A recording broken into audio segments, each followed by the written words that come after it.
পতিতালয়ের সামনে দাঁড়িয়ে আছি। পতিতালয় অনেকে নিষিদ্ধ পল্লী বলেও থাকে এই জায়গাটিকে। এখানে নাকি রাতের পাখি পাওয়া যায়। এক কথায় পতিতাদের আবাসস্থলের সামনে এসে দাঁড়িয়েছি। মোটা ফ্রেমের চশমাটা শার্টের কোনা দিয়ে পরিষ্কার করে ভালো করে দেখে নিলাম। হ্যাঁ, আমি ঠিক জায়গাতেই এসে পৌঁছেছি। আমার কাঁধে রয়েছে একটি ব্যাগ। ব্যাগে কি আছে তা না হয় পরেই জানা যাবে। এখনও নিষিদ্ধ পল্লীর সামনেই দাঁড়িয়ে আছি। ভেতরে যাওয়ার সাহস পাচ্ছি না। আর পাবই বা কিভাবে? কখনো তো এই রকম উদ্ভট চিন্তাভাবনা মাথায়তেও আসেনি। এদিকে রাত ৮টা বেজে ২২ মিনিট হয়ে গেছে। তাই সময় ব্যয় না করে প্রবেশই করে ফেললাম একটা অভিশপ্ত জায়গায়। ভিতরে প্রবেশ করতেই নজর কাড়ল অগণিত রাতের পাখিরা। সবাই খদ্দের খুঁজতে ব্যস্ত। অবশ্য অনেকে খদ্দের খোঁজার জন্য রাস্তাতেও বের হয়ে থাকে। যৌনতাই তো এদের আয় করার একমাত্র অবলম্বন। এইসব নিয়ে ভাবতে আমি এখানে আসিনি। আমি এসেছি এক ভিন্ন কারণে। চতুর্দিকে চোখ বুলিয়ে এলাকাটা তীক্ষ্ণ দৃষ্টিতে পর্যবেক্ষণ করে নিলাম। একটা গলি। গলির দুপাশ দিয়ে সারিবদ্ধভাবে স্থাপিত রয়েছে ছোট্ট ছোট্ট একটি রুমের ঘর। প্রতিটা ঘরের বারান্দায় দাঁড়িয়ে আছে কিছু প্রমোদ বালা। সোজা ভাষায় বলতে গেলে পতিতা। সবাই রং বেরঙের শাড়ি পরিধান করে রেখেছে। হয়তো এভাবেই তারা খদ্দেরদের দৃষ্টি আকর্ষণ করে। সবার চেহারার দিকে তাকালাম। সত্যিই সবাই রাতের পরী। এক একজনের চেহারা আরেকজনের তুলনায় মায়াবী। আশেপাশে কিছু মাতাল ও বড়লোকদের বিগড়ে যাওয়া সন্তানদের দেখতে পেলাম। তবে বড়লোকেরা এই রকম জায়গায় নিজেদের তৃপ্তি মেটাবে না বলে তারা এক রাতের জন্য নিজেদের সাথে করে নিয়ে যায়। আমাদের সমাজের কিছু মুখোশধারী ব্যক্তিকেও দেখতে পাচ্ছি আশেপাশে, যারা সারাদিন সমাজ কল্যাণে ব্যস্ত থাকে আর রাত হলেই এসে পড়ে পতিতালয়। সব রাতের পরীদের বয়স অনুমান করতে শুরু করি। গড়ে সবার বয়স 18 থেকে 30-এর মাঝামাঝি হবে। অবশ্য যুবতী মেয়েরাই যে এই জায়গার প্রাণ। তারা না থাকলে এই পতিতালয় চলবে কিভাবে? আমি আরও ভিতরে যাওয়ার সিদ্ধান্ত নিই। সামনের দিকে অগ্রসর হচ্ছি। আমার দুপাশ থেকে রাতের পক্ষীরা আমাকে আকর্ষণ করার জন্য নিজেদের শরীরের বিভিন্ন স্পর্শগতর অঙ্গ উন্মুক্ত করে রেখেছে। তবে আমি সেসব উপেক্ষা করে এগিয়ে গেলাম। ছোট গলিটা পার হয়ে বড় গলিতে এসে পৌঁছালাম।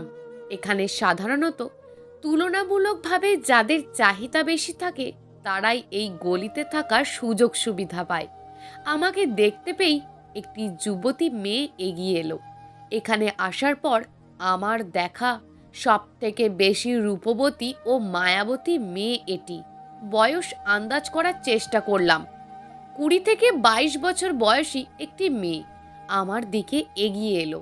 পরিধান করেছে দামি শাড়ি, তবে পিঠ ও পেট সবার মতোই উন্মুক্ত রয়েছে। মেয়েটি আমার চোখে চোখ রেখে বলল, এই দিকে কি চান বাবু?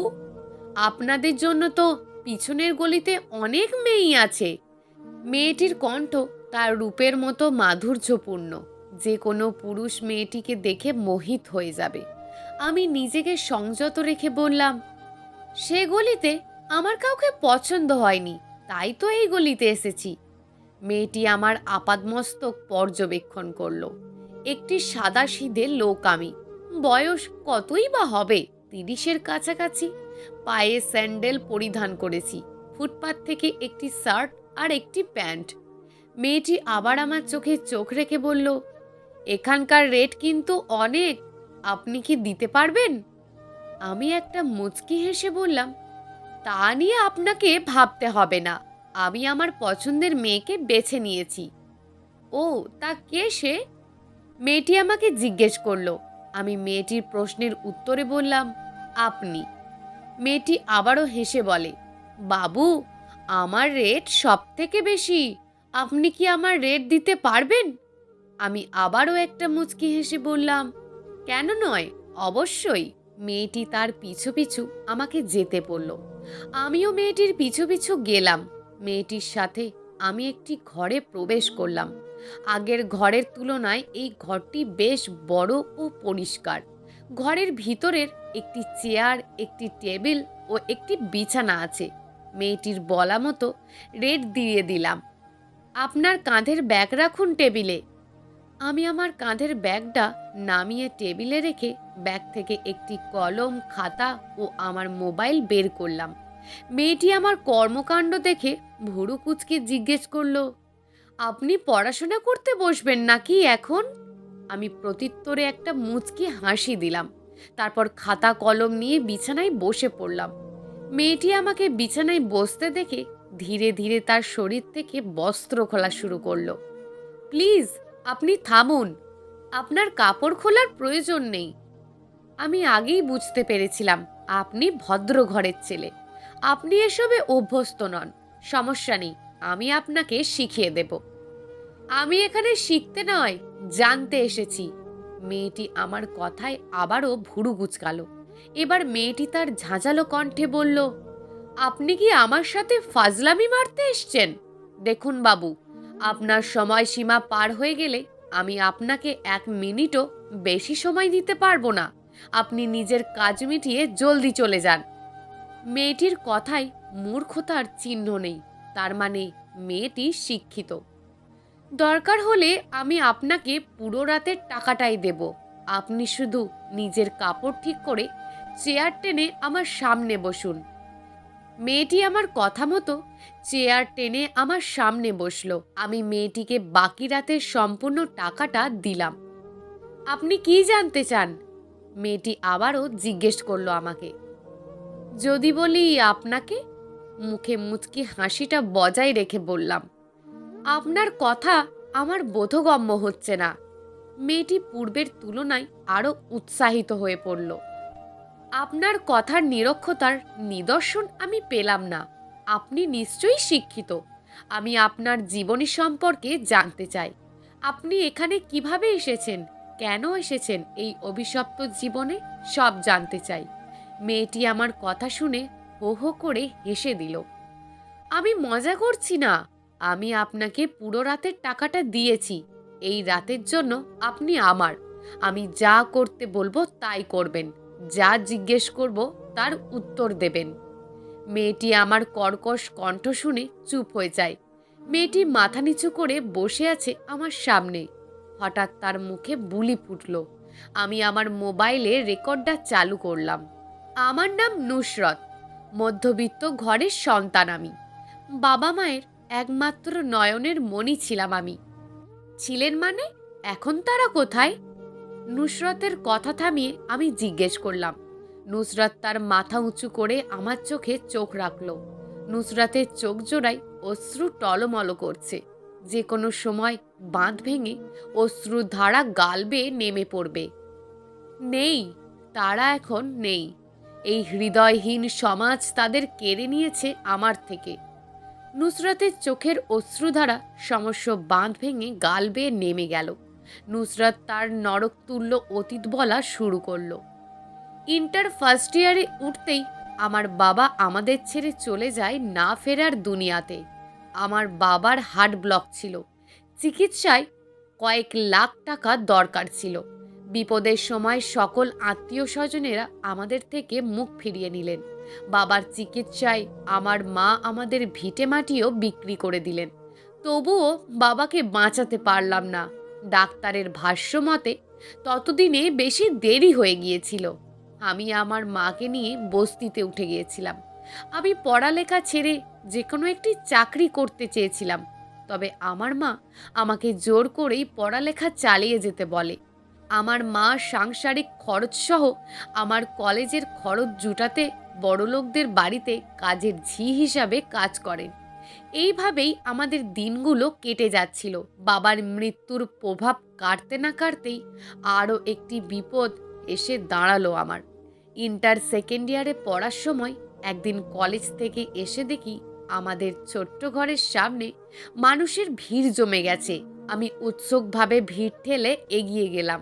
সেখানে গিয়ে যা দেখলাম তাতে আমার বুক কষ্ট দুঃখে ফেটে যাওয়ার উপক্রম হয়। এইটুকু বলে থামল নুসরাত। মেয়েটির দু চোখ বেয়ে অনবরত নোনা পানি গড়িয়ে পড়ছে। আমি টেবিলে থাকা মগ থেকে এক গ্লাস পানি এগিয়ে দিই নুসরাতের দিকে। নুসরাত পানি খেয়ে আবার গ্লাসটা আমাকে দিল। আমি পানির গ্লাসটা পুনরায় টেবিলে রেখে নিজ আসনে বসে পড়লাম। নুসরাত আবারও বলা শুরু করলো। আমি ঘরের সামনে গিয়ে দেখি সাদা কাফনে আমার নিথর মায়ের দেহ পড়ে আছে। আমি আমার মায়ের করুণ অবস্থা দেখে তৎক্ষণাৎ মায়ের লাশের কাছে হাঁটু গেড়ে বসে পাগলের মতন চিৎকার করতে থাকি। আমি বস্তির লোকেদের থেকে জানতে পারি আমার মায়ের ব্রেন টিউমার ছিল, কিন্তু সেটা তো অনেক ব্যয়বহুল চিকিৎসার দরকার হয়। আমার মা চায়নি আমি যেন তার অসুখের ব্যাপারে জানতে পারি, তাই তিনি সব সময় আমাকে এড়িয়ে যেতেন। আমি আগের মতো একা হয়ে যাই। দিন রাত ঘরের মধ্যে ঘাপটি মেরে বসে থাকি। বস্তির চাচিরা মাঝে মধ্যে এখানে এসে আমায় দেখে যায় আর খেতে দেয়। সেই রাতের কথা মনে করলে আমার এখনো বুক ভয়ে কেঁপে ওঠে। এইটুকু বলে আবারও থামল নুসরত। এমন কি হয়েছে যার কারণে তুমি আজ এই অভিশপ্ত জায়গায়? সেই অভিশপ্ত রাতের কারণেই আজ আমি এই অভিশপ্ত জায়গায়। সেদিন আমি নিজের ঘরে ঘুমাচ্ছিলাম। হঠাৎ কেউ বা কারা আমার ঘরের দরজার ধাক্কাতে শুরু করে। আমি ভীষণ ঘাবড়ে যাই, কারণ আমার ঘরের আশেপাশে তেমন কোনো ঘর নেই। দরজা কাঠের তৈরি হওয়ায় দরজার জয়েনিং থেকে খুলে যায় প্রচণ্ড ধাক্কার জোরে। তিনজন যুবক ভিতরে প্রবেশ করে। দেখেই মনে হচ্ছিল সবাই নেশা করে এসেছে। সবার চোখে আমি লালসা দেখেছিলাম। তারপর তারা আমাকে... নুসরাত আর কিছু না বলে কাঁদতে থাকে। আমি বুঝে গেছি নুসরাতের সাথে সেই রাতে কি হয়েছিল। নুসরাতকে সান্ত্বনা দেওয়ার মতন ভাষা আমার নেই। সত্যিই তো আজকের সমাজটা নষ্ট হয়ে গেছে। কোথাও কোনো একা মেয়েকে পেলেই সবাই তার ওপর ঝাঁপিয়ে পড়ে হিংস্র জানোয়ারের ন্যায়। তারপর কি হয়েছে? নুসরত কাঁদা থামিয়ে পুনরায় বলা শুরু করলো। সেই রাতে আমি আত্মহত্যা করতে গিয়েছিলাম, তবে সৃষ্টিকর্তার দেওয়া জীবন আমি নিজের হাতে শেষ করতে চাইনি। কিন্তু বস্তিতে থাকলে আমাকে প্রতিদিনই নরক যন্ত্রণা সহ্য করতে হতো। তাই সব কিছু উপেক্ষা করে রাস্তায় বেরিয়ে পড়ি নতুন জীবনের উদ্দেশ্যে। এই পতিতালয়ের সামনেই এসে দাঁড়িয়েছিলাম। তখনও জানতাম না এটা কোন জায়গায়। তখনকার হেড আম্মাজি আমাকে ডেকে আনে এখানে। তিনি আমাকে এই সমাজের নির্মম নিয়মগুলো বোঝান। কোথায় থাকতাম, কোথায় খেতাম, কিছুই আমার জানা ছিল না, তাই এখানেই থেকে যাই। কিন্তু আশ্চর্যের ব্যাপার কি জানেন? বস্তিতে থাকলেও আমাকে প্রতি রাতে ধর্ষিত হতে হতো, আর এখানে এসেও নিজের দেহটাকে সবার মাঝে বিলিয়ে দিতে হচ্ছে। এই ছিল আমার জীবনী। এখন কি আপনি বই বের করবেন নাকি আমার জীবনী দিয়ে? নুসরাতের শেষ প্রশ্নে আমার ঘোর কাটল। আমি ঘোরের মধ্যে ছিলাম। আমার চোখের কোণে পানি জমে গেছে। আমি আমার চশমা খুলে বাম হাতের উল্টো পাশ দিয়ে চোখটা মুছে চশমাটা আবারও পরে নিলাম। মোবাইলের রেকর্ড অপশন অফ করে বলা শুরু করলাম। আমি একজন সাংবাদিক, সাথে টুকটাক লেখালেখিও করি। আমি নিজের কেরিয়ারটাকে চেঞ্জ করতে চাইছিলাম একটি বই লিখতে, যে বই পড়ে পুরো দেশবাসীর বুক কষ্টে ফেটে যাবে। তাই আমার সেরকম একটি কাহিনী দরকার ছিল। সব কিছু চিন্তা ভাবনা করে আজ আমি আপনার সামনে। আপনার কাহিনীটা বাহিরে প্রকাশ হলে জনসাধারণের চিন্তাভাবনা অনেকটাই পাল্টে যাবে। এই পতিতা নামে জনসাধারণের যেমন ঘৃণা প্রকাশ করে, আপনার জীবনী পড়ার পর সবাই আপনার অসহায়ত্বের সম্পর্কে জানতে পারবে। আপনারা ঠিক কতটা বাধ্য হয়ে এই নরকে জীবনযাপন করছেন তা সবাই জানতে পারবে। আচ্ছা, আপনি আমাকেই কেন বেছে নিলেন আপনার বই লেখার জন্য? এখানে আসার পর সবথেকে রূপবতী ও মায়াবী মেয়ে হিসাবে আপনাকেই পেয়েছি।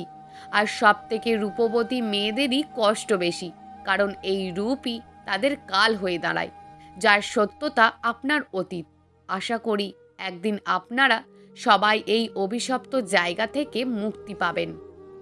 হয়তো পাবো, কিংবা পাবো না। অবশ্য আজীবন এখানে থাকতেও পারবো না। যতদিন এই যৌবন ও রূপ আছে ততদিনই টিকে থাকবো এখানে। কিন্তু সবার মতন আমার বয়স যখন 40-এর ঊর্ধ্বে হয়ে যাবে তখন এই স্থান থেকে চলে যেতে হবে আমাকে। আমি নুসরাতের কথা শুনে নুসরাতের হাতজোড়া নিজের হাতজোড়ায় আবদ্ধ করে ফেলি। নুসরত আমার ছোঁয়ায় একটু কেঁপে ওঠে। এই প্রথম কোনো পুরুষের সহানুভূতিশীল ছোঁয়া তার গায়ে পড়ল। আমার চোখ জোড়া অনবরত কাঁপছে। হয়তো আমার চোখ কিছু বলছে আর মন অন্য কিছু বলছে। নুসরাতেরও একই অবস্থা। সে এক ধ্যানে আমার দিকে তাকিয়ে আছে। হঠাৎ আমার ফোনে কারোর কল চলে আসলে আমাদের ঘোর কেটে যায়। দুজনেই একে অপরের থেকে দৃষ্টি সরালাম। নুসরাতের হাত ছেড়ে দিলাম। নুসরত আমার ফোনের স্ক্রিনের দিকে তাকিয়ে আছে এক দৃষ্টিতে। আমি কল রিসিভ করলাম। বাসা থেকে ফোন করেছে। কাজের অজুহাত দিয়ে কল কেটে দিলাম। কল কেটে দিয়ে নুসরতের দিকে তাকালাম। আমি কিছু বলবো তার আগেই নুসরত বলল, আপনার স্ত্রী তো দেখছি আমার থেকেও রূপবতী। আপনার ছেলের বয়স কত? নুসরতের কথায় বিস্মিত হলাম। পরক্ষণেই মনে পড়ল আমার ফোনের স্ক্রিনে আমার ওয়াইফ মীরার পিক সহ আমার ছেলের পিক দেওয়া আছে। আমি মুচকি হেসে বললাম, ওর নাম মীরা। ভালোবেসে বিয়ে করেছিলাম আমরা, যার ফল আমাদের 2 বছরের ছেলে রাজ। অনেক সুন্দর পরিবার আপনার। এখানে থাকা বোধহয় আর ঠিক হবে না আপনার। আপনি এখনই চলে যান। মধ্যরাত হলে এলাকায় চোর বাটপারে ভরে যায়। আমি কিন্তু আপনাকে পুরো রাতের টাকা দিয়েছি। ঠোঁটের কোণে মুচকি হাসিটা বজায় রেখে বললাম। নুসরত একটু ইতস্তত করল। সে কিছু বলার আগেই আমি বিছানা থেকে উঠে দাঁড়ালাম। টেবিলে থাকা আমার ব্যাগে খাতা কলম আর আমার মোবাইলটা ঢুকিয়ে ব্যাগ কাঁধে নিয়ে বেরিয়ে পড়লাম আমার গন্তব্যের দিকে। নুসরাত দরজার কাছে দৌড়ে এসে আমার গমনের দিকে এক দৃষ্টিতে তাকিয়ে আছে। তার গাল শুকিয়ে গেছিল একটু আগে, তবে তার চোখের কোণে এখনো পানি জমে আছে। হয়তো কিছুক্ষণেই আমার মায়ায় পড়ে গেছে সে। আমি পিছনে না তাকিয়ে সামনের দিকে অগ্রসর হচ্ছি। নুসরাত যদি আমার সামনে দাঁড়িয়ে আমার চোখের দিকে তাকাতো তাহলে সেও দেখতে পেত আমার চোখ জোড়ায় অশ্রু টলমল করছে। এই অশ্রু কিসের তা আমি নিজেও জানি না। হয়তো আমিও নুসরাতের মায়ায় পড়ে গেছি। পুরুষের মন তো কিছু বলা যায় না। আমার যে এখন অনেক কাজ। সমাজের দৃষ্টিভঙ্গি পাল্টাতে হবে আমাকে। মাঝে মধ্যে আফসোস করি, এই আমাদের সমাজ যেখানে কোনো নারী নিরাপদ নয়। যদি পারতাম নুসরতকে বাঁচাতে, তা তো হওয়ার নয়, তবে নিজের কাছে প্রতিজ্ঞাবদ্ধ হলাম নতুন করে। যদি পারি তাহলে আর কাউকে নুসরত নামক রাতের পরীতে রূপান্তরিত হতে দেব না। আপনারা নিজেদের দৃষ্টিভঙ্গি পাল্টান, দেখবেন দুনিয়াটাই পাল্টে যাবে। প্রিয় দর্শক, এই গল্পটা আপনাদের কেমন লাগলো তা অবশ্যই একটি কমেন্ট করবেন। আর যদি গল্পটা আপনাদের ভালো লেগে থাকে তাহলে ভিডিওটিতে একটি লাইক করে দেবেন এবং এই ধরনের ভিন্ন স্বাদের গল্প শোনার জন্য চ্যানেলটিকে অবশ্যই সাবস্ক্রাইব করে আমাদের সঙ্গে যুক্ত থাকুন।